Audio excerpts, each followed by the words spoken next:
네, 두 번째 정식 재판. 지난 첫 재판에서 박 전 대통령은 정면만을 응시하면서 다소 긴장한 모습을 보이기도 했었죠. 오늘은 혼자 재판을 받고 있는데 어떤 이야기가 나오고 있을지 서울중앙지방법원 417호 법정에 관심이 모아지고 있습니다. 백성문 변호사 그리고 최영일 시사평론가와 함께 이 이야기부터 시작해 보겠습니다. 두 분 어서 오십시오. 안녕하세요. 안녕하세요. 예, 자, 검찰과 박 전 대통령 측의 기싸움이 굉장히 치열한 것 같습니다. 지금 심리 계획을 조율하는 데만 지금 50분 정도 걸렸다고 합니다. 사실 지금 박 전 대통령 측의 유영하 변호사가 계속 이 수사 기록이 지금 12만 쪽이나 되는데 예. 이 부분을 다 정리하고 확인하고 어떻게 할지 계획을 세우고 그다음부터 서중 조사에 들어가야 되는데 이건 너무 빠르다라는 취지로 주장을 하고 있어요. 근데 이제 법원 입장은 뭐냐면 말 그대로 수사 기록이 12만 쪽이나 되고 이거는 예. 이 사건은 10월 16일까지 결론을 내야 되는데 계속 지체하고 재판이 지체되면 그럼 나중에 10월 16일 이후가 되면 박 전 대통령 보석으로 풀어줘야 되는 상황도 예. 발생할 수 있습니다. 그러니까 일단 재판부 입장에서는 유영하 변호사의 이런 항변을 그렇게 보는 것 같아요. 재판을 지연하려고 하는 거다라고 생각하는 것 같아요. 그래서 계획대로 진행은 하려고 하는데 일단 박 전 대통령 측에서 계속 이 부분에 대해서 반발을 하다 보니까 말씀하셨던 것처럼 서중 조사를 제대로 하기 전 그 전에 지금 벌써 50분 이상이 소요가 된 그런 예. 상황이라고 봐야 될 것 같습니다. 그렇군요. 거기다가 153명 진술 조서를 증거로 채택하는 거 박 전 대통령 네. 측에서 다 거부하지 않았습니까? 이러면 그렇습니다. 다 또 불러야 되는 거죠. 새로 해야 된다는 얘기가 되는 예. 거죠. 우리가 첫 번째 그제 재판에서 이제 관심 있게 봤던 것은 마지막에 병합하느냐 안 하느냐였거든요. 재판이 워낙 많이 돌아가고 있습니다. 예. 이재용 이 삼성 부회장 따로 받고 있죠. 최순실 씨 공판 지금 굉장히 오래 진행되고 있죠. 블랙리스트 재판 장시호 따로 씨 있죠. 있죠. 블랙리스트 재판 예. 있죠. 근데 이게 모두 다 박 전 대통령과 관련돼 있는 재판이란 말입니다. 예. 그래서 이제 적어도 18가지 혐의 중에서 한 5가지는 뇌물 관련 혐의들이고요. 또 나머지는 직권남용, 직무유기, 공무상 기밀누설 이런 문제들인데 그래서 예. 병합한다라는 결정을 이제 사실 그제 환영한 바가 있는데 오늘 와서는 말씀하신 대로 지금 이거 다 거부해버리면 처음부터 가는 이 내용들이 사안들이 굉장히 많아집니다. 예. 그러니까 이 시간 지연 작전의 의미를 저는 잘 이해 못하겠어요. 초기에 유영하 변호인이 처음에 청와대에 등장했을 때도 너무 기록이 많다. 예. 그리고 헌재에서도 이게 기록이 너무 많아서 시간이 필요하다. 계속 지금 이 세 번째거든요. 예. 근데 시간을 이번에는 지연했을 때 아까 백성원 변호사가 얘기한 6개월의 기한이 지나가면 보석으로 풀어줘야 할 가능성입니다. 가능성도 있다. 이것 외에 어떤 의미가 있겠는가? 사실은 재판이라고 하는 것은 유죄냐 무죄냐, 나는 무고했느냐, 아니면 정말 일부 죄가 있느냐, 거기에 대해서도 어떤 형량이 구형될 예. 되고 판결될 것이냐, 이게 핵심 쟁점인데 이것들을 다 지금 이 배제한 채 오직 시간 끌기로 일관한다. 그래서 안 그래도 계속 지적을 했잖아요. 예. 변호인의 수가 너무 적다. 혐의가 18가지인데 지금 한 5명 변호인으로 이게 커버가 되겠느냐. 예. 이런 얘기를 누누이 지적해 왔는데 그거를 감당할 준비를 하지 않고 있는 피고인 측에서 지금 이렇게 나오고 있다고 하는 것은 좀 선뜻 저는 상식적으로 이해가 되지 않습니다. 근데 제가 하나 말씀드리면 153명에 대한 그 뭐 소위 말하는 검찰의 참고인 진술 조서나 예. 혹은 기타 그런 조서들의 증거 능력을 다 부인하는 겁니다. 그러니까 증거로 사용된 걸 부인하면 원칙적으로는 다 불러야 되는 게 맞아요. 예. 왜냐하면 여기서 증거를 부동의하는 순간 이거는 증거로 사용할 수 없으니까 법정에 증거로 사용하려면 당연히 증인으로 불러야 되나 유영하 변호사의 생각과 재판부의 생각은 많이 다릅니다. 왜냐하면 박 전 대통령의 재판이 시작이 됐지만 박 전 대통령은 어쨌건 전직 대통령이라 조사를 늦게 받아서 어쩔 수 없이 지금 시작이 된 거죠. 예. 근데 다른 국정농단 관련된 사범들 지금 대부분 재판 말미입니다. 끝나가죠. 거기에서 진술한 게 있잖아요. 지금 심리가 끝난 네, 그런 집안도 있죠. 굉장히 예. 많습니다. 그리고 선고기를 맞추기 위해서 그냥 정호성 비서관 같은 경우는 그냥 무조건 지금 일단 미뤄놓은 상태거든요. 예. 그럼 153명을 다 불러야 되느냐가 아닌 이유가 뭐냐면 그 지금 부인한 내용들이 다른 법정에서 진술이 된 게 많아요. 증인으로 나와서 그걸 네. 채택하면 됩니다. 그래서 그 그렇군요. 부분들은 예. 많이 제외가 될 거고 153명에 대해서 전부 증인으로 부르는 거는 발생하지 않을 가능성이 굉장히 높다 이렇게 말씀드려야 될 것 같네요. 예, 오늘 두 번째 재판에 나왔는데 화면에서 보신 것처럼 지난 1차 때하고 비슷한 모습으로요. 약식 네. 올림머리를 하고 조금은 이렇게 착잡한 표정으로 나왔는데요. 왼쪽 가슴에 그 나대불츠라고 써 있는 네, 네. 그 수번이 적혀 수번을 있는 달고 배지죠. 그렇죠. 네. 이게 수용자 식별번호.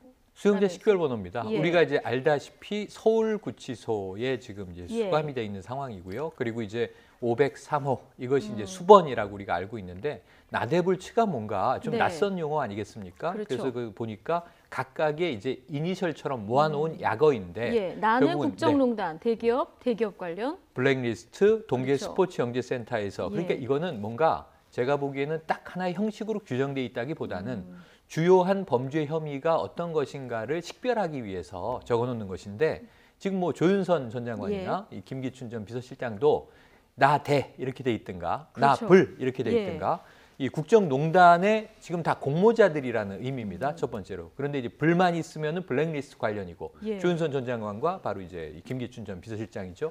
그런데 박 전 대통령은 이게 다 지금 걸려 있는 있으니까요. 거다 보니까 이게 두 글자나 네 글자가- 글자는 굉장히 네, 차이가 있겠군요. 그렇습니다. 예. 오늘도 수갑을 찬 채 호송차에서 내렸는데요. 특별히 가리지 않고 이렇게 나옵니다. 근데 김기춘 전 실장 같은 경우는 올 때 보면은 수건으로. 수건으로 가리지 않았습니까? 예. 그러니까 사실 박 전 대통령이 거부한 거예요. 가리는 거. 아, 그러니까 이게 왜 박 전 대통령만 안 가렸지? 네. 이거 뭔가 박 전 대통령 이거는 차별하는 거 아니야? 이렇게 생각하시는 분들이 혹시 있을까 말씀드리는데 인권보호상 무조건 가려줍니다. 원칙적으로. 예. 근데 본인이 본인이 가리는 원하면. 걸 거부하면 그러면 이제 저렇게 나오는데 어. 박 전 대통령의 모습을 유심히 좀 볼 필요가 있어요. 예. 오늘도 약간 올림머리 유사하게 머리를 만들었죠. 그리고 옷도 대통령 사복. 시절에 입었던 옷을 입었고요. 또 저번 마찬가지로 구두를 신었습니다. 예. 사실 그 구치소에 수감된 피고인이 구두를 신는 경우는 극히 드물어요. 근데 이렇게 다 하는 이유가 하나 있습니다. 박 전 대통령은 전직 대통령의 모습을 그대로 하고 싶은 거예요. 그리고 나는 탄압받고 있다는 걸 보여주기 위해서 예. 수갑도 안 가리는 겁니다. 그러니까 저번에 직업을 물었을 때 무직이라 그랬죠. 예. 무직이라 한 이유가 있어요. 전직 대통령이라고 하는 순간 자기가 탄핵당한 대통령이 되거든요. 아. 그러니까 박 전 대통령은 지금 무고하고 나는 대통령이 있어야 될 사람인데 어쨌건 정치적 탄압을 받아서 정치적 상상력을 발휘해서 자기가 여기까지 왔다. 그러니까 나는 무고하다는 걸 보여주기 위해서 오늘도 수갑을 가리지 않은 채로 그렇게 이제 출정을 한 거고요. 예. 그러니까 나대불체 제가 간단하게 좀 설명을 드리면 네. 나는 엄밀하게 말하면 공범이 있다는 뜻이에요. 그렇죠. 그러니까 국정농단이 아니라 공범이 있다. 예. 단독범이 왜냐하면 아니고. 이렇게 표시를 해놓는 게 바깥에서 우리가 보면서 박 전 대통령이 이런 혐의가 있구나를 알려고 하는 게 아니라 구치소 안에서 공범들끼리 만나면 안 되잖아요. 예. 그러니까 공범들끼리 만나지 않기 위해서 나대 불침 나대 그럼 이재용 부장이 나대네 그러면 둘은 예를 들어서 면회를 가거나 접견할 때 안 마주칠 수 있는 길을 그렇군요. 만들어주는 예. 거예요. 그러니까 공범은 분리수용하는 게 원래 원칙인데 국정농단 사건 관련해서 지금 피고인들이 40명 정도 될 거예요, 제가 알기로. 그러면 모두 우리나라 교도소가 뭐 구치소가 몇 개나 있으니까 다 분리수용할 수 없잖아요. 예. 그럴 때 공범들이 같은 구치소 안에서 만나는 거를 좀 배제하기 위해서 저렇게 식별을 합니다. 그렇군요. 어쨌든 대통령으로서의 모습을 그대로 유지하고 나오는 네. 것 지지자들한테 어떤 메시지일 것이다 이런 분석을 해주셨는데요. 자, 오늘은 그 서증 조사, 네. 그러니까 서류 증거 조사만 그렇습니다. 한다는 거죠. 이건 어떻게 진행되는 그러니까 우리가 첫 번째 공판에선 뭘 하나 봤더니 예. 결국은 이제 검찰 쪽에서 혐의를 전체 나열을 했고요. 변호인 측의 입장은 뭐냐? 전면 부인입니다. 예. 피고인 할 말 있습니까? 우리가 그 엊그제 박 대통령의 육성은 세 마디가 나온 겁니다. 무직입니다. 하나 나왔고요. 예. 그리고 이제 이 혐의에 대해서 어떻게 생각하느냐? 변호인의 입장과 같습니다. 이렇게 얘기했고요. 따로 할 말 있습니까? 여기가 이제 제일 중요한 대목이었는데 추후에 밝히겠습니다. 이렇게 네. 밀어놨어요. 앞으로 여러 가지 이제 하고 싶은 이야기들이 나오면 예. 우리가 이제 재판 과정에서의 보도를 통해서 전언을 들을 수가 있겠죠. 네. 그래서 이제 지난 첫 재판은 그랬고 오늘은 왜 최순실은 안 나오느냐 이 궁금해하시더라고요. 예. 다음 주 월요일에 또 3차 공판이 바로 열리는데 이때 최순실이 나옵니다. 그땐 병합이 네네, 되는 거죠? 병합이 되고요. 예. 그때부터. 그리고 오늘은 서증조사 말씀하신 대로 서류 증거를 주로 보는데 굉장히 많은 사안 중에서 오늘은 이제 스포츠농단이라고 우리가 언론에서 예. 불러왔던 결국은 그 동계 스포츠 영재센터에 삼성이 16억 원 이상을 후원했던 사안에 대해서 주로 이제 심리가 시작되는 날입니다. 그러니까 엊그제 총론을 한번 우리가 봤다면 예. 오늘부터 오늘은? 이제 강론으로 들어가는데 우선은 서류가 쌓여 있으니 서류 네. 증거를 먼저 검토하고 재판으로 들어가는 건데 지금 아까 처음에 말씀하신 대로 1시간 넘게 지금은 이제 이 형식 논리를 가지고 공방을 벌이고 있으니까 오늘 재판이 몇 시에 끝날지는 좀 미지수로 보여지네요. 그러니까 일단 이 형사 재판은 순서가 있어요. 그러니까 첫날 했던 인정신문과 그 공소사실 요지 낭독하고 이걸 인정하느냐가 끝나고 나면 첫 번째로 한 게 서증 조사라는 걸 하는데, 그러니까 박 전 대통령이 지금 18가지죠 혐의가. 그렇죠. 예. 근데 최순실과 병합되는 건 뇌물뿐입니다. 그러니까 네. 이 뇌물을 제외하고 직권남용하고 강요와 관련해서 검찰에서 조사했던 서류들이 있죠. 그러니까 참고인들의 진술 조서도 있을 거고 여러 가지 조서들에다가 직권남용과 강요와 관련된 지금 재판도 엄청나게 많이 열렸죠. 그럼 거기에 네. 있는 공판 조서들이 또 어마어마하게 많습니다. 이 중에 어떤 걸 증거로 채택하느냐의 문제예요. 그러니까 이 서류에 대해 동의하십니까? 저 부동의합니다라면 그거는 이제 증거로 빠지는 겁니다. 근데 다만 이제 유영하 변호사는 지금 공판조서도 다 부인하고 싶어 하나 다른 법정에서 열렸던 그 법원에서 나와서 얘기한 거는 무조건 증거로 채택이 됩니다. 예. 그래서 그 부분은 다 채택이 되고 나머지 기타 검찰에 조사했던 내용들 이제 지금 공판조서에 없는 내용들을 인정하는지 그 부분에 대한 오늘 조사 시작이 된 거고요. 이 서중 조사가 다 끝나면 그 다음부터는 이제 사람으로 이제 갑니다. 그러니까 증인으로 가는 거예요. 증인이 그러니까 이제 서중 조사가 예. 다 끝나고 증인으로 가는 거고 예. 다음 주부터 이제 월요일부터 이제 병합이 되잖아요. 그렇죠. 병합이 되면 최순실도 같이 나올 텐데 매번 재판에 같이 나오는 게 아니에요. 최순실과 관련 없는 재판 있잖아요. 지금 네. 18가지 중에 그런 거는 박 전 대통령 혼자 나와서 계속 재판을 진행하게 됩니다. 그렇군요. 이제 최순실 씨와 관련이 있는 재판만 이제 네, 병합이 돼서 그렇습니다. 진행이 되는 거고요.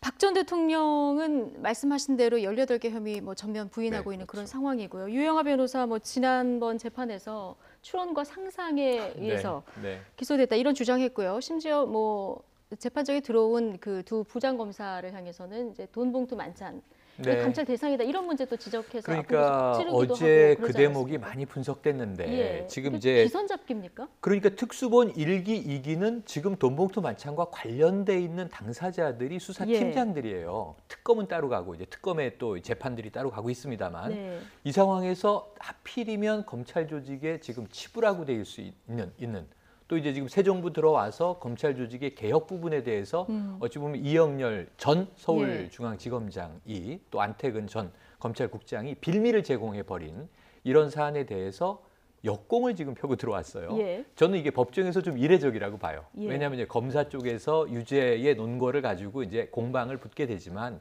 검찰 조직의 별건의 일을 가지고 법정 내에서 트집을 잡아서 예. 자 이러니까 검찰이 문제다라고 하는 것은 사실은 사안 자체가 엮일 수는 없는 거거든요. 이 재판의 안건과. 그럼에도 불구하고 지금 이제 백성훈 변호사는 저나 계속 이 재판을 보면서 결국은 이렇게 무고를 주장하는데 차고 넘치는 증거 속에서 어떤 이 전략이 있겠는가. 전략이 없어 보인다.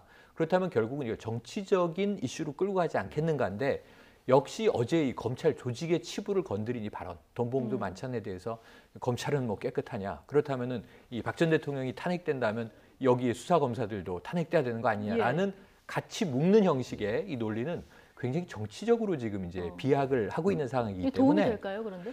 도움이 저는 전혀 안 되고요. 전혀 안 된다. 마이너스 포인트가 될 것이다 이렇게 보거든요. 근데 그럼에도 불구하고 이렇게 나올 수밖에 없는 입장은 저는 이게 우리가 지난해부터 보아온 지난해 말부터 결국은 이제 헌재의 탄핵 과정 그리고 그 이후에 이제 박 전 대통령의 구속 과정, 예. 구속 이후에 이제 엊그제 처음으로 재판 시작돼서 나타난 과정에 매우 일관된 논리, 심지어는 이 올해 연초에 대통령 시절에 이 정규제 TV랑 인터뷰하고 또는 이제 청와대 출입 기자들하고 갑자기 이제 이 다과회를 열면서 했던 이야기의 연장선상인데 결국은 정치 논리를 제하고 나면 우리가 법리적 공방으로는 아무런 대안이 없어 보이는 거. 예. 이 대목이 참 안타까운 대목입니다. 그렇군요. 자, 앞서 박근혜 전 대통령 지난번 재판, 그제 재판이었죠. 세 마디 정도밖에 이제 들을 수 없었다. 이랬는데 추후에 밝히겠다고 했는데 오늘은 조금 얘기를 할까요? 어떻게 보십니까? 오늘도 아무 얘기도 안 할 겁니다. 오늘도 아무 얘기도 안 할 당분간은 박 전 대통령이 아무 얘기도 안 할 거예요. 박 전 네. 대통령이 입을 여는 첫 번째 단계는 증인들이 오기 시작할 때부터일 거고요. 그리고 정말 박 전 대통령의 입장을 제대로 밝히는 건 예. 10월 달쯤입니다. 이제 마지막에 재판이 끝날 때 최후 진술이라는 거를 하거든요. 피고인이. 그때 이제 본격적인 얘기를 할 거고요. 사실 재판에서 피고인이 말을 많이 하는 건 굉장히 불리합니다. 그래서 제가 변호인이더라도 말을 하지 말라라고 어느 정도 얘기를 했을 거고요. 저번 첫 공판에서 거의 변호인의 입장과 같습니다. 입장은 추후에 밝히겠습니다라는 네. 건 변호인과 사전에 조율된 내용이라고 보시면 되고 그러니까 예. 박 전 대통령이 말씀하셨던 것처럼 저도 이 재판이라는 게 형사 재판은 탄핵과 좀 다릅니다. 탄핵은 정치적인 요소가 좀 가미돼 있는 재판이고 이 형사 재판은 말 그대로 증거와 법리만 가지고 하는 재판인데 여기에도 정치 논리를 차용해서 그대로 하고 있어요. 그러니까 유영하 변호사가 오늘도 얘기한 게 수사 기록 12만 쪽이라 다 못 봐서 이거는 좀 일정을 연기해야 된다고 계속 주장하는 것 어디서 많이 본 거 아닙니까? 탄핵 때도 그랬어요. 비슷했거든요. 네. 그러니까 지금도 변호인단은 부족하고 숫자는 사실 이 증거 자료는 지금 말 그대로 차고 넘치는 상황인데 네. 부인하기는 쉽지 않죠. 이제 그런 상황이 되다 보니까 증거가 객관적 증거가 나와도 그거를 회피하는 정도의 수준의 변론 그리고 박 전 대통령도 마찬가지로 그런 얘기만 할 가능성이 높아서요. 지금 이번 재판은 사실 저희들이 보기에도 박 전 대통령이 지금은 조금 태도를 변화해야 될 텐데 왜 변화하지 않을까라고 이제 생각들을 하는데 대부분은 박 전 대통령이 나중에 결국은 과거 전직 대통령이 수사를 받고 재판을 받고 처벌을 받았다가 다시 지금은 다 돌아왔죠. 네. 결국 사면을 노리는 게 아닌가 이런 얘기들이 굉장히 많습니다. 그렇군요.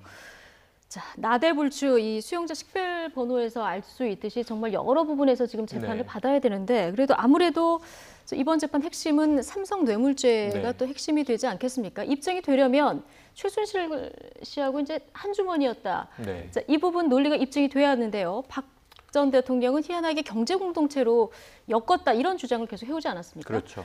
자, 지난 재판에서 40년 지기에게 눈길 한번 주지 않았는데요. 자, 박범계 더불어민주당 의원 연출인 것 같다 이런 얘기를 했습니다. 자, 어떤 얘기인지 직접 들어보시겠습니다. 그러니까 예. 서로 관계가 긴밀하고 눈을 마주치고 손까지 잡는 그런 관계면 아무래도 재판부가 보기에 역시 가까운 사이구나. 뇌물을 주고받을 수 있는 사이구나. 예. 저 사람을 위해서 뇌물을 주게끔 할 수 있는 사이구나. 예. 이런 것이 간접적으로 증명이 되는 거기 때문에 애써 관계가 없는 것처럼 예. 애써 기분이 나쁜 것처럼 그렇게 저는 그 연출을 했다고 생각을 합니다. 네. 네. 자, 박범계 의원 탄핵 소추 네. 의원이기도 했는데 눈길 한번 안 마주친 게 전략이다 이런 얘기를 하네요. 네. 저는 지금 발언은 예. 조금 정치인으로서 좀 네. 이제 많이 나가신 이야기다 너무 이렇게 생각이 나간 되는데 얘기다. 저렇게 예. 해석까지 별로 필요 없는 장면이었던 것 같아요. 전 국민이 보면 다 알 수 있는. 사실은 긴밀한 관계인 거는 충분히 알고 있고 이 태블릿 PC 처음 나와서 이 박근혜 대통령 당시에 1차, 2차, 3차 대국민 사과 담화를 할 때 이미 다 인정했습니다. 오랜 인연이 있고 힘들 때 도움을 받았고 그래서 마음의 담장을 낮췄고 그래서 이제 마치 이제 이건 그때 나온 얘기는 아니지만 시녀처럼 일을 도와주던 사람인데 지인인데 이런 일을 벌일 줄은 몰랐다가 지금 이제 맥락이에요. 그래서 그 부분에 있어서 지금 상당히 두 사람의 관계는 실제로 싸늘해져 있고 이 최순실 씨 엊그제 그런 얘기를 했죠. 결국 대통령을 이 자리에 세운 나는 죄인이다. 혐의는 부인했지만 예. 마치 윤리적인 인간관계에서는 나의 불찰이다라고 하는 것은 인정을 한 상황이에요. 두 사람의 관계에 국한해서 그렇습니다. 그런 측면에서 이 박범계 의원이 사실 또 판사 출신이시잖아요. 예. 법조인 출신이고 탄핵소추위원이기도 했고 그런 상황에서 정치인으로서의 정치적인 해석이긴 한데 지금 뭐 냉랭하게 법정에서 두 사람이 눈길을 마주치지 않고 인사도 주고받지 않는 게 전략이라고까지 너무 헛되이 섞인 그 거다. 전략은 예. 별로 의미 없는 전략으로 보입니다. 제 생각에. 인사를 나눈들 결과가 달라질 것 같지는 않거든요. 예. 자, 그런데 그 최순실 씨와 박근혜 전 대통령의 이 경제 공동체 이걸 어떻게 입증하느냐 이게 참 사실은 어려운 문제고 궁금하기도 한데 예전에 장시호 씨가 검찰에서 이제 조사를 받을 때 최순실 씨가 검찰에게 이제 나 물 마시고 싶다고 내보낸 다음에 삼성동 자택에 거액이 있다. 이걸로 정유라랑 내 손자를 좀 키워달라 이런 얘기를 했다고 하지 않았습니까? 이런 부분이 좀 어떻게 증거로 좀 볼 수 있는 부분입니까? 그러니까 그거 하나만 가지고 경제 공동체가 인정되진 않죠. 예. 근데 경제 공동체라고 우리가 계속 용어를 쓰고 있지만 실제로 예. 그 정도로 긴밀해서 뇌물을 최순실이 받았어도 박 전 대통령이 받은 걸로 볼 수 있어야 이게 뇌물이 성립을 하는 거잖아요. 예. 박 전 대통령은 공무원이지만 최순실은 공무원이 아니기 때문에 예. 그 부분을 입증하기 위해서 지금 여러 가지가 나오는 건데 아까 조금 전에 말씀하셨던 장시호의 진술 그다음에 삼성동 자택의 구입 비용이 예. 박 전 대통령은 그전에 장충동 자택을 팔고 샀다고 하는데 차익이 많이 남습니다. 그러니까 그 부분을 임선희 씨하고 최순실 씨가 냈다라는 게 일단 특검과 검찰의 입장이죠. 예. 그다음에 의상비. 그동안 박근혜 전 대통령이 대통령 되기 전부터 의상비 관련해서 대략 한 5억 원 정도가 되는데 그것도 다 최순실이 냈다라는 거. 예. 그리고 작년에 독일에 최순실이 도피하기 전까지 심지어 독일에 가서도 그 운전기사 박모 씨가 청와대에 뭐 잠옷이나 생필품들 같은 거를 계속 공급해 줬다는 거. 예. 그게 나중에 이제 박 전 대통령 입장은 다 결제를 했다라는 건데 그렇죠. 결제했다는 증거는 전혀 없어요.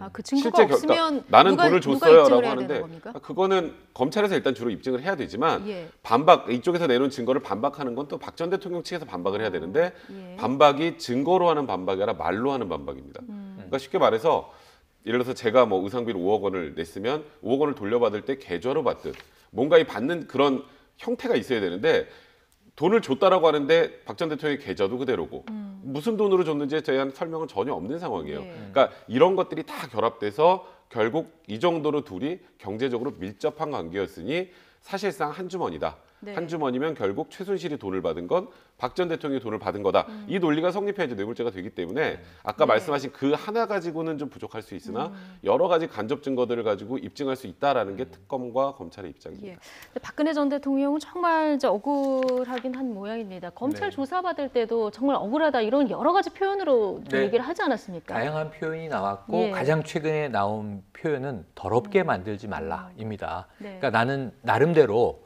결백하게 다른 이제 어떤 위법이나 불법 없이 살아왔는데 이렇게 엮어버리면 이게 이제 네. 박 전 대통령이 또 이 기자들에게 썼던 표현이죠. 이렇게 엮어버리면 네. 정말 사람을 더럽게 만드는 것 아니냐라고 예. 이제 사실은 화를 낸 상황이죠. 이 표현 자체만 놓고 보면. 그리고 그 다음에 자 최순실이 나 모르게 한 일이다라는 또 부연 설명이 들어와요. 예. 그러니까 이제 나는 관계 없다인데 사실 속았다는 생각에 참담하다 이런 맞습니다. 얘기도 했죠. 그러니까 이제 그런 예. 표현이 참담하다, 억울하다, 나는 무고하다, 결백하다, 뭐 많은 표현이 나올 수 있죠. 그런데 국민들이 이 시간에 궁금해하는 것은 이제 경제 공동체냐 아니냐. 저는 이 특수본 검찰에서 수사할 때 이 대목이 많이 질문이 됐을 텐데 네.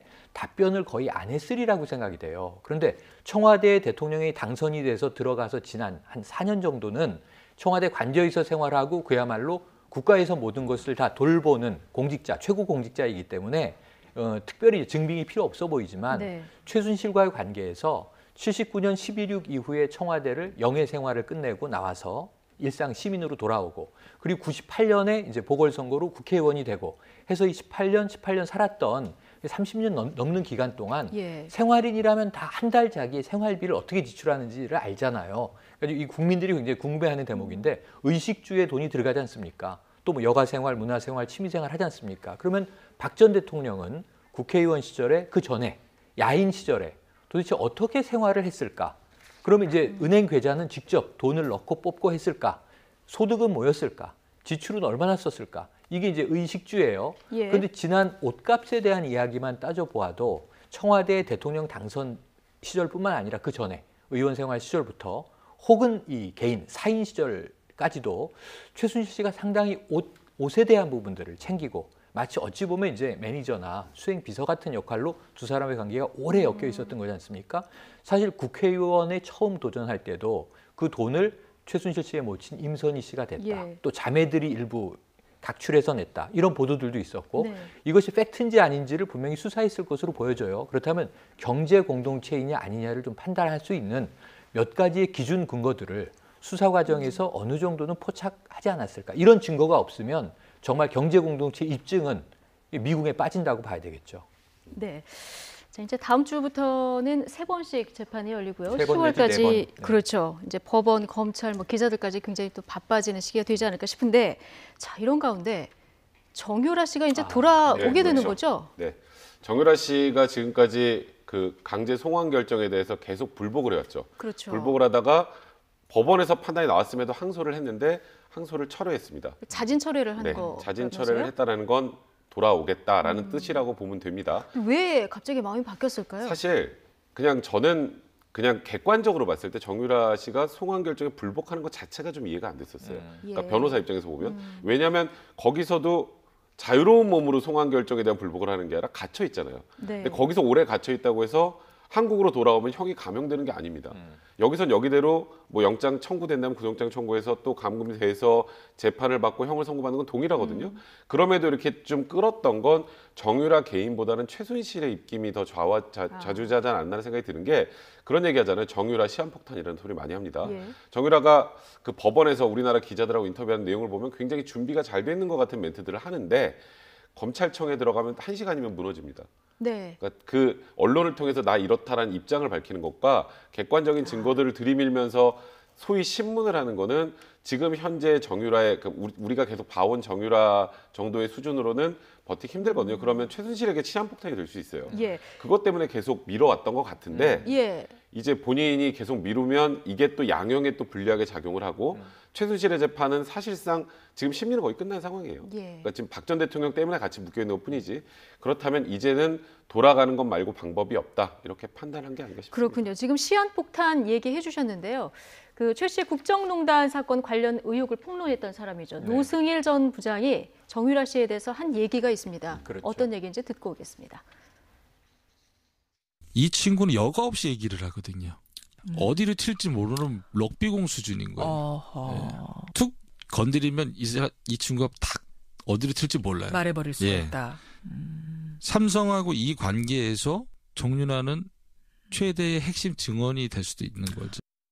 모를 수가 없죠. 모를 수가 없죠. 예. 그러네요. 왜 거기에 갔는지 삼성에서 지원을 받는다고 본인은 알고 인지하고 거기를 들어갔는데 네, 어떻게 보면 정유라 씨를 참 잘 아는 사람인데 그렇죠. 럭비공 같다. 네. 어디로 튈지 모른다. 이런 얘기를 했어요. 앞으로 재판에서 좀 큰 변수가 될 것 같다는 생각도 변수가 듭니다. 될 수 있다고 봅니다. 예. 저는 어젯밤에 이 속보가 딱 뜨는 걸 보고 뭔가 이 가족 내부에서 의사결정이 끝났구나. 이 최순실 가족 내부를 말씀드리는 거예요. 그러니까 이제 외국에 있으면서 여러 가지 고민을 많이 했겠죠. 어떤 경우의 수로 이 상황을 좀 극복할까. 근데 최순실 씨는 이게 뭐 이제 조기에 구치소나 감옥에서 나오기가 쉽지 않아 보입니다. 형을 살아야 될 상황이에요. 예. 지금 대체로 정유라 씨가 들어오면 시나리오가 이제 전 아주 뻔해 보이는 것이 모든 것은 엄마가 시켰다. 엄마가 주도한 일이다. 근데 성인이고 또 아이 엄마기도 하고 미성년자가 아니기 때문에 본인의 책임을 완전히 면할 수는 없어요. 이 가장 정유라 씨 입장에서 좋은 건 국내에 들어와서 조사받고 수사받고 재판을 받는데 형을 받지 않는 거고 이 모친에게 모든 책임을 미루고 본인은 자유의 몸이 되는 것이고 예. 두 번째는 형을 받는다고 해도 가장 약한 형을 받을 가능성이 높은 겁니다. 예. 이 크게 벌어진 스캔들에 비하면 가장 책임을 적게 묻게 될 수도 있다.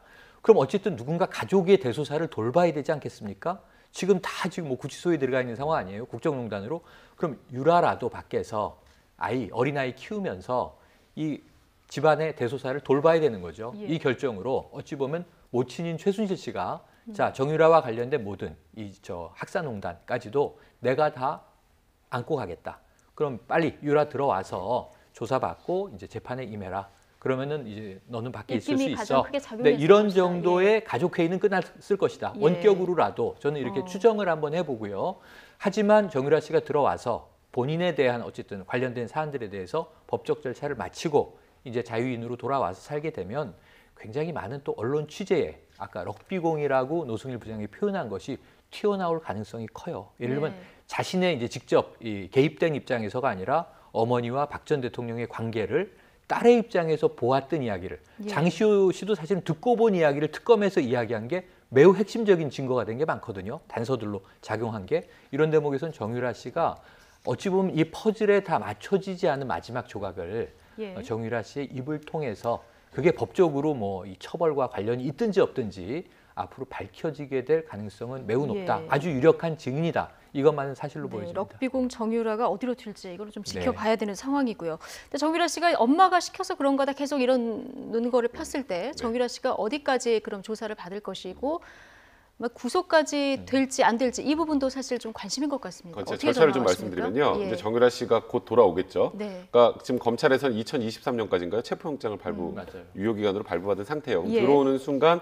바로 체포가 됩니다. 이게 지금 한 달 정도면 네, 들어온다면서요? 예. 체포 한 달 후에건 한 달 안쪽에 들어오면 체포가 예. 되면 48시간 동안 조사를 받죠. 예. 그 48시간 안에 조사를 하고 영장을 청구하면 이제 구속이 된다면 이제 그다음부터 이제 조사가 진행이 될 텐데 지금 말씀하셨던 것처럼 아마도 나는 잘 모르고 엄마가 시켜서 한 거다, 엄마가 하란 대로 했을 뿐이다라고 진술하겠지만 그에 반하는 객관적인 증거들이 꽤 많이 있습니다. 그리고 삼성에서 승마 지원을 받을 때 결국 최순실의 입김이 작용을 해서 또 박 전 대통령 관계를 고려해 삼성에 돈을 줬다고 하더라도 실제 그것을 혜택을 누린 건 정유라죠. 그럼 그에 관련된 객관적인 사실들은 정유라가 굉장히 많이 알고 있어요. 예. 그러면 그 부분을 정유라가 뭐 다 엄마가 시켜서 했다라고 준비를 해오더라도 럭비공 같은 성격, 시한폭탄 같은 성격 때문에 객관적인 증거를 들이밀었을 때 정유라가 과연 어떻게 하느냐. 저는 개인적으로 정유라 못 버틴다고 생각을 하거든요. 못 버티면 지금 현재 삼성에서 박 전 대통령과 최순실에게 건네줬다라고 하는 그 뇌물, 네. 이에 관련된 이제 중간에 연결고리들이 좀 필요한데 그 연결고리를 정유라의 입을 통해서 밝힐 가능성이 굉장히 많은 상황이고요. 실질적으로 정유라가 굉장히 지금 뭐 덴마크에서 지금 뭐 송환 결정을 받네 마네 그쪽에서 갇혀 있으면서 버티고 있는 것 굉장히 중조라고 생각하지만 정유라 개인으로 보면 저는 구속영장 청구될 가능성도 그렇게 높게 보질 않거든요. 아, 그러니까 정유라는 본인 때문이라기보다 최순실 씨 때문에 안 들어온 거예요 지금까지. 근데 이제는 어쩔 수 없이 들어오는 오나 들어와서 지금 최순실과 정유라의 바램대로 그냥 엄마가 시켜서 한 거예요라고 끝날 가능성은 거의 없다. 저는 개인적으로 생각합니다. 맞습니다. 그게 그럴 수밖에 없는 것이요. 지금 정유라 씨에 대해서 이경재 변호인이 과거에 한 이야기가 있어요. 이 세상의 풍파를 견디기에는 아직 어린 나이다. 그런데 이 정유라 관련해서만 지금 보시면 류철균 교수, 이인성 교수, 김경숙 전 학장, 그리고 이제 최경희 전 총장 예. 다 구속돼서 재판받고 지금 처벌받고 이제 형 떨어지고 있거든요. 네. 이 상황에서 당사자인 정유라가 아무 일이 없을 수가 있다면 교육농단의 핵심이 빠진 것 아니냐. 국민정서법이라고 우리가 예. 얘기하는데 이것도 한번 가만히 돼야 될 것 같습니다. 예, 어쨌든 정유라 씨는 최순실 씨 영린 정말 아킬레스건인데 들어와서 또 어떻게 재판에 영향이 될지는 참 궁금합니다. 어제 이화여대 그 학사비리 관련 최순실 씨 재판이 있었는데요. 네. 여기서 검찰 때문에 내가 괴물이 됐다 이런 얘기도 했고요. 또 하나 주목되는 게 정유라 씨가 이대에서 F학점 받은 게 안민석 의원 때문이다. 네. 이런 얘기를 했더라고요. 이거는 저는 뭐 그 자체를 그렇게 예. 연결시키기는 어려워요. 그런데 이제 안민석 의원학은 참 이제 뭐랄까요? 악연이에요. 예. 안민석 의원이 사실은 이 국정농단 사태를 국민들이 지난해에 불과 9월에 최순실이 누구야? 근데 이제 최순실의 존재는 사실 그 2년 전으로 거슬러 올라가면 정윤회 문건 유출 때 이 일부 국회의원들이나 관심자들은 최순실 씨는 이 정윤회 씨의 부인인데 네. 정윤회 씨가 비선실세인가 아닌가? 사실은 약간 곁가지로 이제 인지하고 있었던 인물이란 말입니다. 근데 안민석 의원은요, 2013년 이 정부 들어와서 초기 국정감사 때부터 이 승마를 주로 팠어요. 그러다 보니까 승마협회가 특정인의 입김에 휘둘리는 것 아니냐. 저들이 좀 이 박근혜 정권 들어와서 뭔가 굉장히 힘을 휘두르는 건 아니냐. 예. 이런 것들에 대해서 굉장히 문제제기를 많이 했던 인물이다 보니까 오래전부터 최순실의 존재를 인지했고 뭔가 있다라고 알고 있었던 인물이다 보니 그러한 영향 때문에 결국은 우리 유라가 저는 정유라가 F학점 받은 것보다 훨씬 더 많은 수준의 어떤 악감정을 안민석 의원에게 갖고 있을 거라고 보고요. 네. 거기에 비하면 장시호 씨는 상당히 청문회에서 훈훈하게 꼭 한번 뵙고 싶었습니다. 이렇게 얘기를 해서 예. 이건 의외의 반응으로 좀 봤습니다. 예. 자, 이제 재판 얘기는 여기까지 하고요. 지금부터는 국회로 좀 시선을 돌려보겠습니다. 오늘 국회에서는 새 정부의 첫 총리 후보자죠. 이낙연 총리 후보자에 대한 인사청문회가 이틀째 지금 이어지고 있는데요. 먼저 영상으로 만나보겠습니다. 위장 전입을 하신 거죠. 공직자윤리법 위반입니다. 매우 심각한 차별일 수 있다는 점. 위장전입 이거 보고 맞아 그게 위장전입이라는데 목동 아파트는 본인이 지금 아니라는데 이제 말씀을 드린다. 알겠습니다. 목동 아파트는 초등학교 취약과 관련해서 주소지를 옮긴 사실에 대해 죄송하게 생각합니다. 박연차 게이트와의 연루 의혹이 불거지자 하루 만에 말을 바꿨습니다. 두 아들의 병역 면제와 재산증여 문제가 쟁점으로 부각되면서 전관예우 논란 등에 휩싸였던 안대희 국무총리 후보자가 전격 사퇴를 선언했습니다. 저에게 사퇴하라고.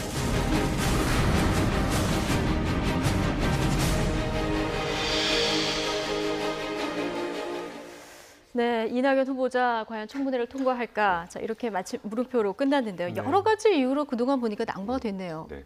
그러니까 사실 총리 후보자들 잔혹사라고 해야 될까요? 굉장히 예. 많은 총리 후보자들이 이 국회 청문회 문턱을 넘지 못하고 그리고 다른 장관 후보자들은 청문 보고서 채택이 안 돼도 대통령 임명을 강행할 수 있지만 총리는 안 되잖아요. 그렇죠. 이제 그러다 보니까 넘지 못했는데 사실 지금 이낙연 총리 후보자 같은 경우도 어제 오늘 이제 청문회가 진행 중인데 사실 공세는 굉장히 펼치고 있으나 사실 생각보다 좀 싱겁다. 라는 느낌이 굉장히 강합니다. 오늘 뭐 새로 제기된 게 이제 정태욱 자유한국당 의원이 부인 그 화가시죠. 부인이 네. 대작을 한 게 아니냐. 네. 과거 이제 조영남 씨 얘기를 들면서 그렇죠. 얘기를 예. 했는데 이낙연 총리 후보자 그 부분 관련해서는 그건 굉장히 모욕적인 일이다. 예. 우리 지금 뭐 백 잠단적으로 변호사님께서 네. 얘기해 주신 녹취를 저희가 준비를 했습니다. 볼까요? 그러니까 배우자 미술 전시회에서 중견 작가의 대작이 동원됐다 이런 의혹이 오늘 청문회에서 제기가 됐는데 자, 여기에 대해서는 굉장히 모욕적이다 이런 얘기를 한 것 같습니다. 자, 직접 들어보시겠습니다. 중견 작가의 가필과 대작으로 이루어졌기 때문에 작품성이 떨어지고 또 대필과 가작이기 때문에 그렇게 많은 작품이 양산될 수 있었다. 이렇게 제보가 있습니다. 혹시 여기에 대해서 후보자께서 전혀 사실과 다른 대단히 심각한 모욕입니다. 예, 뭐 충분히 지금 입장에서 그렇게 이야기하실 수 있고 아니요, 그리고 그것이 아니고요. 예. 제가 심지어는 집에서 잠도 안 자고 그림을 그리는 걸 늘 보는 사람인데요. 예.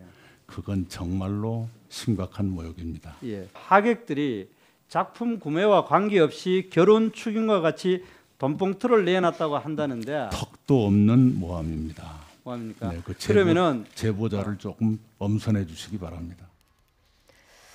예, 상당히 이제 차분하게 네. 대답을 하다가 턱도 없는 얘기다. 물론 네. 목소리는 낮춰서 얘기를 했습니다만 네. 굉장히 좀 이 부분에 대해서는 기분 나빠하는 것 같은 그런 근데 모습이네요. 그러니까 이제 팩트냐 아니냐 중요하죠. 물론 이제 국회의원, 청문위원 입장에서는 뭔가 이제 나름 조사를 하고 네. 제보를 가지고 그런데 지금 시간이 워낙 없다 보니까 그동안 이낙연 총리 후보 지명된 이후에 시간이 있었는데 대략 의혹은 3가지 정도로 요약됐어요. 예. 이 부인의 그림 얘기도 그때 있었습니다. 고가로 강매한 것 아니냐. 이 전남개발공사에 예. 이 전남지사가 되기 약 1년 전입니다. 그러니까 이제 이런 의혹 하나 정도는 있었고, 그리고 이제 아들의 병역 면탈 의혹 하나 있었고, 그리고 하나 상속세 관련 이제 논란이 있었어요. 이 3가지는 오래 흘러오면서 이낙연 총리 후보자가 이미 언론에도 많이 또 해명을 하고 있습니다. 예. 어제 오늘 이틀 이제 인사청문회인데 어떤 결정적인 게 나올까? 어제도 새로운 게 좀 나왔고 예. 오늘도 새로운 게 나오는데 팩트가 제시되지 않으면 이 부분은 그냥 흘러가는 의혹 제기로 끝날 가능성이 커요. 예. 그런데 어제는 전 한 방이 있었다고 생각을 해요. 그게 배우자, 부인의 위장 전입입니다. 거기서 깨끗하게 시인을 하지 않았습니까? 바로 인정했죠. 예. 이건 팩트를 제시했고 바로 인정을 했습니다. 그러면은 89년도 일이기 때문에 굉장히 오랜 일이긴 해요. 30여 년 전 일이긴 한데 그럼에도 불구하고 어떤 문제가 남냐면 문재인 대통령이 후보 시절에 이야기했던 5대 비리에 관련된 자들은 인사에서 철저하게 배제하겠다의 위배가 되므로 이것은 이번 새 정부의 뭐 크던 작던 흠집이 네. 될 수 있는 사안이거든요. 그러니까 이런 것은 어제 위장 전입도 있었구나. 근데 해명을 들어보니 예. 생각보다 심각한 상황은 아닐 수 있다. 이런 생각이 들었는데 오늘 나오는 얘기들은 일단은 의혹 제기로서 정도의 수준이지 예. 뭔가 센 한 방은 없어서 오늘 오후면은 인사청문회 종료 아닙니까? 예. 그렇다면 저는 이 조금 흠집은 났고 상처는 이 상체기를 내는 데는 야당으로서는 성공했을지 모르지만 총리의 낙마까지는 조금 네. 어려워 보인다 하는 게 현재까지 네. 관측이네요. 자, 그러니까 어제 뭐 아들 병역 위장 전입 여러 가지 의혹이 제기됐습니다만 어제는 좀 무난하게 그래도 잘 그렇죠. 해명이 됐다 이런 평가가 사실 좀 있었는데 오늘 여러 가지 이제 새로운 의혹들이 지금 나오고 있습니다. 지금 부인 그림에 대한 논란 여기 굉장히 기분 대작 논란이죠. 예, 대작 논란 이 부분에 대한 그 발언을 보셨고요. 그다음에 지금 뭐 보좌진 당비 대납 의혹도 제기가 됐는데 이것도 좀 팩트 부분에서 체크를 해봐야 되는 부분이고 또 하나가 오늘 한 신문에서 보도가 된 내용인데요. 네. 대한노인회 세제 혜택 네. 법안을 내고 자 거기서 후원금을 받았다 이런 의혹이 지금 제기가 됐는데 이 부분에 대해서는 이낙연 후보자가 내가 인생이 짓밟힌 것 같다 이런 얘기를 했습니다. 들어보시겠습니다. 저기 대한노인의 혜택 법안 낸 이낙연 간부의 1,500만 원 받아 이 저기 언론 기사가 떴습니다. 네. 법안 제출일과 후원금 납부일이 같다고 하면은 대가성 입법 로비에 대한 의혹이 상당히 크다 이렇게 볼 수가 있습니다. 예, 여기 저 날짜가 있는데요. 그렇지는 않고요. 거의 좀 비슷은 합니까? 몇 달 차이도 있고요. 네. 네. 그저 의원님 네. 굉장히 제 인생이 너무 사글이 짓밟히는 것 같은 참담한 느낌이 듭니다. 네. 무슨 국회의원 하면서 장사했겠습니까? 네. 자, 국회의원 하면서 장사를 했겠느냐. 예. 이런 표현을 썼어요. 법안과 엿바꿔 먹지 않았다 이런 표현을 썼는데 사실 이게 사실이면 이건 뇌물입니다. 그죠? 그냥 단순한 정치자금법 위반 문제가 아니에요. 네. 입법 청탁이고 이 청탁을 들어주고 뭔가 개정안을 내고 그 나중에 이제 법안으로 채택되진 않았지만 근데 이 내용을 현재까지는 단순한 의혹 수준이라고 말씀을 드려야 될 것 같고 이게 사실은 벌써 수사를 하지 않았겠습니까? 이건 수사할 사항이에요. 그렇기 때문에 물론 아까 김성원 의원이 얘기한 거 충분히 의혹을 제기할 수는 있지만 아직까지 이 부분은 확인된 팩트가 아니다. 아까 최영일 평론가 말씀하셨던 것처럼 어제 위장 전입 관련해서 쿨하게 인정을 했고 나머지는 아직까지 다 확인이 되지 않은 의혹 제기 수준입니다. 그러니까 이건 역시 사실 이낙연 후보자 입장에서는 굉장히 기분이 아주 나쁠 만한 내용이긴 하죠. 아까 뭐 인생이 처참히 뭐 송두째 밟힌 것 같다는 평가를 썼는데 만약에 이런 부분이 사실이라면 이거는 총리 후보자의 문제가 아니라 이거는 아예 수사의 대상이 돼야 될 부분이나 현재까지는 이 부분 역시 단순한 의혹 제기에 불과하다. 그래서 이건 역시 결정적 한박이 되기는 힘들다 이렇게 봐야 됩니다. 그러니까 이게 그거를 의혹 제기자도 지금 아는 것 같아요. 느낌상. 이게 의원직 상실감이고 이게 뇌물죄 처벌감이고 하는 것은 국회의원들도 다 알아요. 본인들의 생활과 직접 관련이 있거든요. 의정 생활과. 이것 때문에 지금 의원직에서 날아간 정치인이 많습니다. 벌써 지난 19대 국회에서 보면요. 신계륜 전 의원이나 생각을 해보시면 그때 학원법인에 관련 법제 하나를 청탁을 들어준 것으로 법원에서 인정이 돼서 정치 생명이 그냥 마감되는 경우들을 우리가 여러 차례 보고 있거든요. 그럼 이제 이낙연 총리 후보자가 이게 팩트면은 이건 말씀하신 대로 총리가 되고 못 되고의 문제가 아니에요. 그런데 문제는 아까 의원이 의혹 제기라고 같은 날이라고 얘기를 해요. 그런데 같은 날이 아닙니다. 사실과 다릅니다. 그러니까 의원이 다시 얘기를 해요. 날짜가 근접해 있지 않습니까? 몇 달 상간이라고 얘기를 해요. 이게 지금 말이 좀 바뀌고 있는 거죠. 지리자 입장에서. 그러니까 같은 날 법안을 이제 발의했는데 그날 1,500만 원이 통장에 꽂혔다. 이거 굉장히 수상한 정황 맞습니다. 그럼 비슷한 날이라고 하면 그냥 일주일 이내라든가 한 달 이내라든가 하는데 총리 후보자 굉장히 여유 있게 지금 몇 달 정도 차이가 있습니다. 이렇게 얘기를 해버리잖아요. 그럼 이것은 어찌 보면 좀 꿰맞추기 의혹 제기일 수 있겠다라고 하는 쪽으로 지금 이제 흘러가서 제가 보기엔 이게 오늘 치명적인 사안으로 부각되기는 좀 어려워 보이네요. 어제 여당은 적격, 야당은 유보 이런 네, 의견을 그렇습니다. 냈는데 오늘 청문회 끝나면 또 어떤 의견으로 바뀔지 좀 지켜봐야 될 것 같고요. 근데 이낙연 후보자가 참 노련하다 이런 생각이 드는 거는요. 조금 전에 뭐 인생이 짓밟힌 것 같다, 내가 장사를 했겠느냐 이런 얘기를 하면서도 전혀 목소리가 올라가지 않아요. 참 그 부분이 놀랍고 어제 그 청문회 일정을 마치고 내가 인생의 어떤 그 재고 정리를 한 기분이다. 이런 얘기를 했다고 합니다. 뭐 처참하다, 부끄럽다, 송구스럽다. 해명을 하되 한껏 이렇게 몸을 굉장히 낮추는 그런 발언들이 어제 화제가 됐는데요. 이낙연 후보자의 말 계속해서 들어보겠습니다. 문재인 대통령께서 5가지 기준 중에 위장전입 문제가 반드시 들어가 있는데 네, 몹시 처참합니다. 제가 왜 좀 더 간섭을 하지 못했던가 하는 후회도 되고요. 부인이신 김숙희 개인전 초청장에 보면 국회의원 이낙연 이름으로 여기 그 인사말이 쓰여 있습니다. 네, 그래서 제 처신이 사려 깊지 못했습니다. 송구스럽게 생각합니다. 이렇게 홍보성 기사를 쓴 것에 대해서는 어떻게 생각하십니까? 떳떳하진 않습니다. 부끄럽습니다. 그러나. 떳떳하지 않고 부끄럽다, 송구하다 이 얘기를 굉장히 지금 여러 차례 했는데 좀 도움이 될까요? 당연히 되죠. 그러니까 제가 이걸 보면 보통 청문회에 그냥 교수 출신 분들이나 이런 분들이 딱 나오면 사실 기자 뭐 카메라 스포트라이트도 봤죠. 의원들이 생각지 못한 질문하면 당황하고 이상한 소리 하면서 꼬여서 결국 남아는 경우가 좀 있는데 이낙연 총리 후보자 같은 경우 과거 기자였죠. 그리고 국회의원도 여러 번 했고 거기다가 또 대변인도 여러 번 했고 그러니까 어떻게 해야 되는지를 너무 정확하게 아는 거예요. 여기서 내가 당당합니다 보다는 이런 부분에 대해서 사과합니다, 송구합니다. 하지만 이렇다. 이렇게 본인 입장을 들어간 부분에 대해서는 팩트가 확인된 부분에 대해서는 한껏 몸을 낮추고 그 부분을 사과를 하면 더 이상 공격하기 힘들잖아요. 공격수 입장에서도 딱 공격해서 저쪽이 당황을 하고 혼란스러워하고 이상한 소리가 나와야 그다음에 그 꼬리를 물고 공격을 하는데 쿨하게 인정하고 송구스럽습니다라고 하면 공격하는 입장에서 맥이 빠지는 거예요. 그래서 어제 굉장히 많은 의혹들이 제기됐음에도 불구하고 일단 대부분의 국민들이 보기엔 그냥 무난한 청문회였다라고 생각을 하는 건 그러니까 고성으로 연결이 안 됐어요. 그러니까 아까 예를 들어서 그 1980년도 당시에 뭐 당시 전두환 대통령에 대해서 좀 홍보성 기사를 쓴 것도 그거는 송구합니다잖아요. 부끄럽다. 그리고 그때 이제 기자 초년병이었고 하지 못한 거에서 송구스럽지만 그래도 그게 계속 문제가 됐다면 DJ 정권에서 자기를 썼겠느냐. 그럼 그 부분이 어느 정도 인정이 되거든요. 그러니까 이낙연 총리 후보자의 어제 저런 발언들의 내용은 정말 노련하다. 그러니까 공격 포인트를 잡아도 공격하기가 쉽지 않았다. 이렇게 평가하면 될 것 같습니다. 그게 굉장히 중요해요. 왜 그러냐면 이전에도 이렇게 좀 도움이 된 전례가 있습니까? 전례가 딱 한 번 최근의 기억을 말씀드리면 이 이전 정부의 이완구 총리 후보자예요. 여러 가지 이제 또 비리 의혹들이 나왔어요. 근데 그때 죄송하다라는 표현으로 굉장히 이제 날이 서 있는 야당의 공세를 꺾고 총리가 됐죠.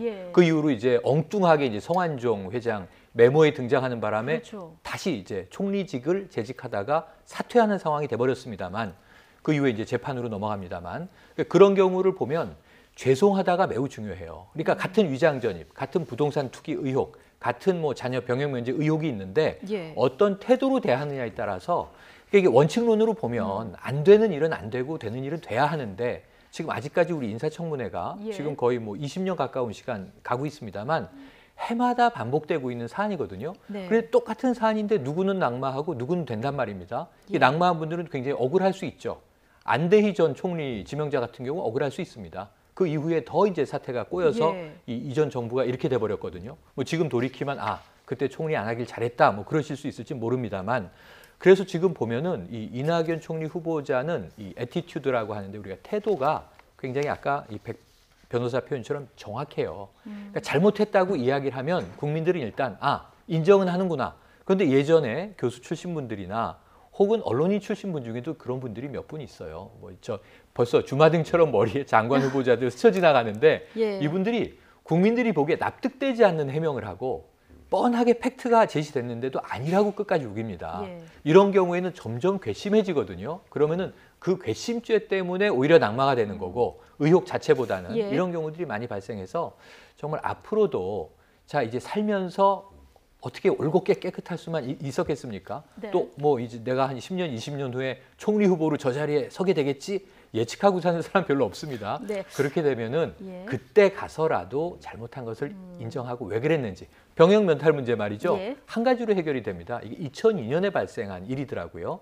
그런데 2002년도가 어떤 해냐면 대통령 선거가 있었던 해인데 이회창 당시 후보가 아들 병역 면제 문제로 정말 좌초하게 되는 예. 대권을 눈앞에 두고 낙마하게 되는 병역 상황이 문제가 되잖아요. 굉장히 그럼 그때 핫했던 모든 시기죠. 정치인이 자녀의 병역 문제 예. 하면 초긴장할 수밖에 없는 시점이다 보니 그때 이야기로 돌아가 버리면 사람들이 그럴 수 있겠구나라고 이해하거든요. 군대를 제발 우리 아들을 좀 보내주시오라고 탄원했을 수도 있겠구나 하는 생각을 이제 또 하게 되는 거거든요.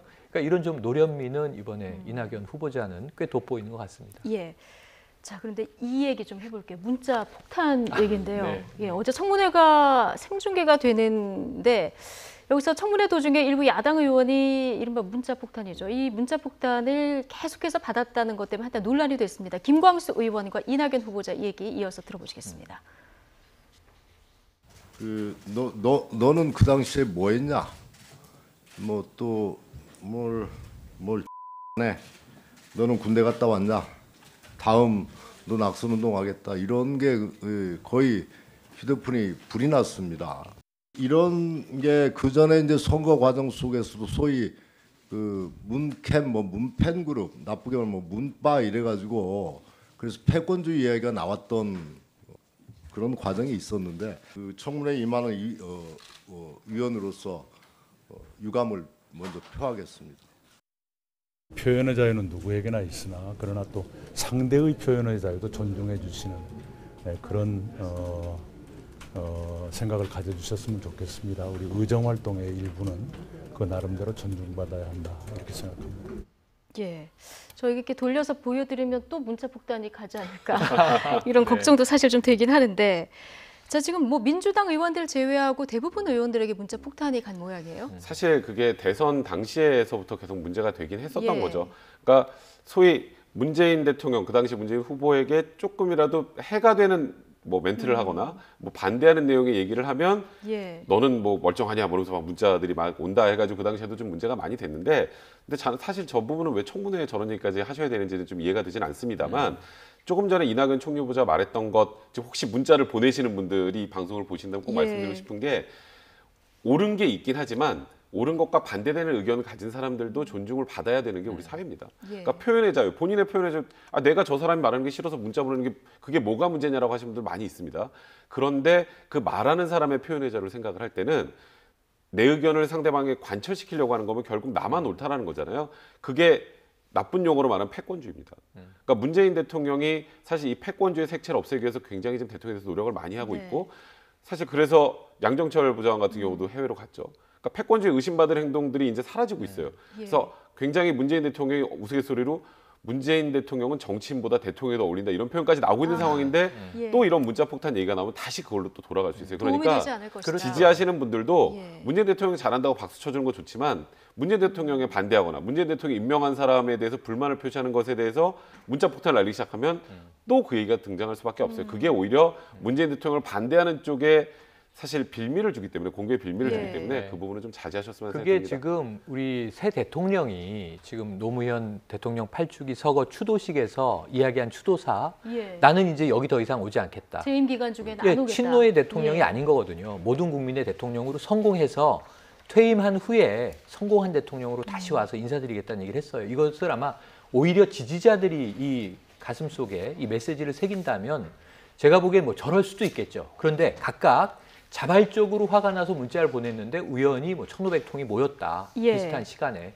청문회를 보다가 그러면 어쩔 수 없는 일이긴 하지만 자제하셨으면 좋겠고 이건 이제 도의적 윤리적 문제고요. 그 조직적으로 저렇게 했다면 이거 문제가 좀 심각해 보입니다. 조직적으로 저래서는 안 되는 거고요. 그래서 저는 어제 SNS를 많이 보고 있었는데 이런 정도는 좋아요. 예를 들면 이 총리 후보자도 흠결이 있는 것을 공격하는데 그게 야당 청문위원들의 임무예요. 그런데 이제 관심이 있어서 보니까 야당 청문위원, 국회의원도 그렇게 과거가 깨끗하지 않은 게 많이 보도된 사실들이 있었다고 그렇죠. 아들 합니다. 병역 문제 같은 경우는 네. 또 역풍을 받은 경우도 그렇죠. 어제 있었죠. 아니 군 면제받은 사람이 저걸 공격하면 어떡합니까? 뭐 이런 또 공분이 국민의 입장으로 있을 수 있어요. 그럼 SNS에 팩트를 공개하면 됩니다. 네. SNS를 보다 보니까 아 정말 양쪽 다 뭐 묻은 개가 뭐 묻은 개를 나무랄 일이 아니구나. 사람들이 이런 얘기를 많이 하고 있었거든요.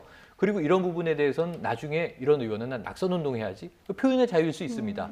그렇게 공론의 장에서 이야기하고 토론에 참여할 수는 있으되 문자폭탄은 좀 또 하나는 저 이 대선 과정에서는 18원 후원금 보내고 그거 다시 취소 돌려주세요. 해서 아주 골치 아프게 만드는 경우들은 악의적인 집단 행동으로 오인될 가능성이 높으니 이것은 정말 지지하는 분에게 오히려 도움이 되지 않는다. 이걸 좀 우리가 성숙하게 받아들이고 생각하셨으면 하는 말씀은 꼭 조언드리고 싶습니다. 의사 표명 방식이 옳으냐 그르냐 이런 논란이 일고 있는데 이것이 어쨌든 간에 문재인 대통령이 성공하는 데 크게 도움이 되지 않을 것이다. 두 분 다 지금 이렇게. 후보 시절에 양념이라고 표현하셨다가 얼마나 또 역풍과 비난을 맞으셨어요. 지금 대통령이 되셨습니다만 이런 것들을 보면 우리가 조금 이 좋지 않은 설례를 남기지 않는 것도 중요하다 이렇게 보시면 좋겠습니다. 감내하는 게 훨씬 좋은 모습이죠. 네. 자. 이 얘기도 좀 해보겠습니다. 어제 양산 구상을 마치고 돌아온 문재인 대통령. 어제 청와대에서 비서동에 마련한 집무실을 공개를 했는데요. 눈길을 끈 것이 원탁입니다. 집무실 한가운데 배치된 큰 원탁. 자, 특별한 사연이 있다고 합니다. 자, 녹취가 준비됐으면 좀 들어볼까요? 저는 이런 원탁 각자의 보면 아래위 뭐 이런 부분도 없고 또 실제로 자료를 보아가면서 이렇게 이야기가 수가 있기 때문에 이걸 선호하는데 사실 이 탁자는 제가 미팅 찍을 때 그런 취지로 사용했던 탁자인데 그동안 청와대에서 사용하지 않고 보관되어 있던 것을 다시 찾아내서 지금 보시는 저 원형 탁자가 문재인 대통령이 이제 노무현 전 대통령 민정수석 할 때 그때 있었던 탁자라고 하는데 이거 어디서 찾았을까요? 아직까지 남아 있는 것도 좀 신기합니다. 사용하고 나중에 이제 뭐 정권이 바뀌면 버리고 뭐 새 걸 사고 이런 거라고 생각했는데 보관이 돼 있었네요. 보관이 돼 있었고 그리고 9년 만에 이제 갖다 놔서 뭐 재주인을 다시 찾아왔다는 얘기를 하는데 사실 그 사연도 사연이지만 저는 이 원탁에 굉장히 큰 의미가 있다는 생각이 들어요. 원탁이라는 공간은 이렇게 쭉 일렬로 나열하는 그 네모난 탁자보다는 서로 아이 컨택하고 호흡하기 굉장히 좋은 구조입니다. 아까 일자리 상황판 같은 걸 직접 두고 문재인 대통령이 대통령 되기 전에 공약했던 거 일자리 본인이 직접 챙기겠다고 하는 것을 하겠다는 의지를 일단 보여주고 관련자들과 함께 허심탄회하게 논의하겠다는 취지로 원탁을 갖다 놓은 거기 때문에 민정수석 당시에 사용했다라는 그 내용보다 더 중요한 건 저게 원탁이다. 이게 더 중요한 이슈가 아닌가 생각이 드네요. 예.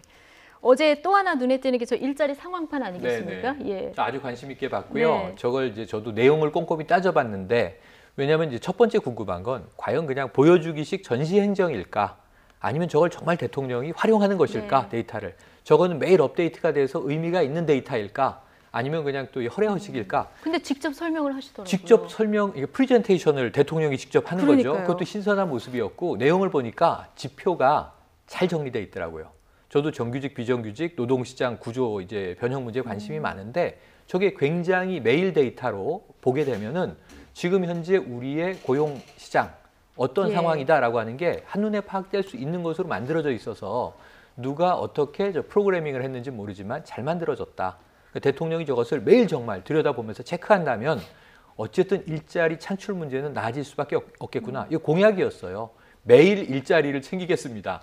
어떤 방식으로 챙길까 그랬는데 가시화 시켜놓으니까 국민들도 인식하기 좋고 저 내용을요. 아침마다 이제 우리가 주식 현황을 보듯이 뭐 환율이라든가 이제 날씨를 보듯이 이렇게 뜬다면 대통령과 국민이 동시에 일자리를 체크할 수 있는 거잖아요. 그래서 저 데이터는 공개될 것으로 보는데 이 실시간 공개를 하면 좋겠다는 이제 말씀드리고 싶고요. 그리고 굉장히 참신했다. 공약을 대통령이 취임해서 14일 만에 상황판의 형태로 지켰다라는 점도 박수를 보내고 싶습니다. 예. 그런데 어제 살짝 오게 티라고 할까요? 이용섭 일자리위원회 부위원장이요. 상황판을 설명하다가 네. 약간의 실수를 하기도 했습니다. 어떤 내용인지 영상으로 보시겠습니다.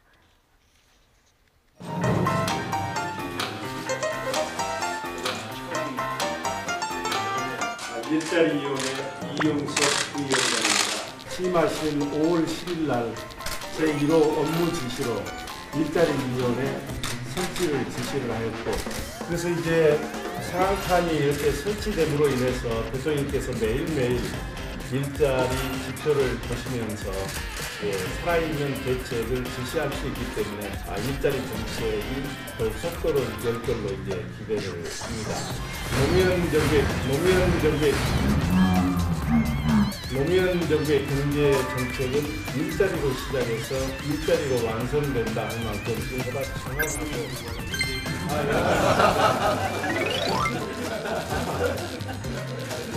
너무 오래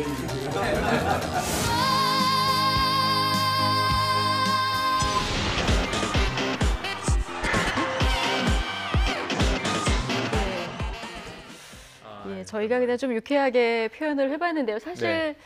저 전현 그리고 또 네. 이름 이런 부분이요. 뭐 의도는 아니지만 네. 가끔 이렇게 튀어나올 때가 아직 있어서 입에 붙지 않은 건데. 그렇죠. 저도 비슷한 실수를 사실 한 적이 있어서 저도 한 적이 있습니다. 시청자 여러분께 이제 정말 진심으로 사과를 드린 적도 있는데 사실 심정적으로는 저는 좀 이해가 갑니다. 이해가 되죠. 예. 왜냐하면 입에 붙는 시간이 필요해요. 예. 그래도 또 이제 이용섭 부위원장 워낙 또 노무현 전 대통령 때 오래 있었잖아요. 오래 일했던 분인데 이제 어찌 보면 참여정부 2기라고도 하고 민주정부 3기라고도 하는 예. 문재인 정부. 그리고 또 이게 제일 재밌는 건 대통령 바로 면전에서 브리핑을 하면서 앞에 문재인 대통령이 서 있는데 입에선 노무현 정부가 나온 겁니다. 예. 근데 이제 문재인 대통령이 바로 잡으면서 웃으면서 넘어가서 화기애애했죠. 지금 말씀하신 실수는요. 지난 정부에서 네. 박근혜 대통령 처음 당선되고 대통령 취임했을 때 수많은 평론가와 앵커분들이 네. 박정희 대통령이라는 말이 계속 나왔어요. 예. 그 이제 박정희 전 대통령과 그 따님인 박근혜 이제 신임 대통령인데 그만큼 머릿속에는 연상 효과가 이제 엮여 있는 거거든요. 그러니까 예. 이 바로 또 이번 주가 이 8주기 23일 날 지나지 않았습니까? 예. 그래서 정말 문재인 대통령의 얼굴을 보면서도 노무현 정부 이야기가 튀어나오는 이 지금 정부의 관련자 소식 보셨는데 이런 일을 좀 우리가 몇 주 겪고 나면 이제는 문재인 정부가 훨씬 예. 더 친숙하고 익숙하게 느껴지는 시점이 오니까 별로 좀 이제 이런 실수가 있더라도 넘어가 주시면 예. 며칠 내에 아마 바로잡힐 것 같습니다. 예, 좀 시간이 필요한 네. 일이기도 하고요. 아무튼 청와대 굉장히 바삐 돌아갑니다. 그렇습니다. 오늘도 뭐 청와대에서 2건이나 오전에 발표가 있었는데요. 앞으로 또 어떤 행보를 보일지 또 주목해서 봐야 되겠습니다. 자, 두 분과는 여기서 네. 인사드리겠습니다. 백성문 변호사 그리고 최영일 평론가였습니다. 고맙습니다. 고맙습니다.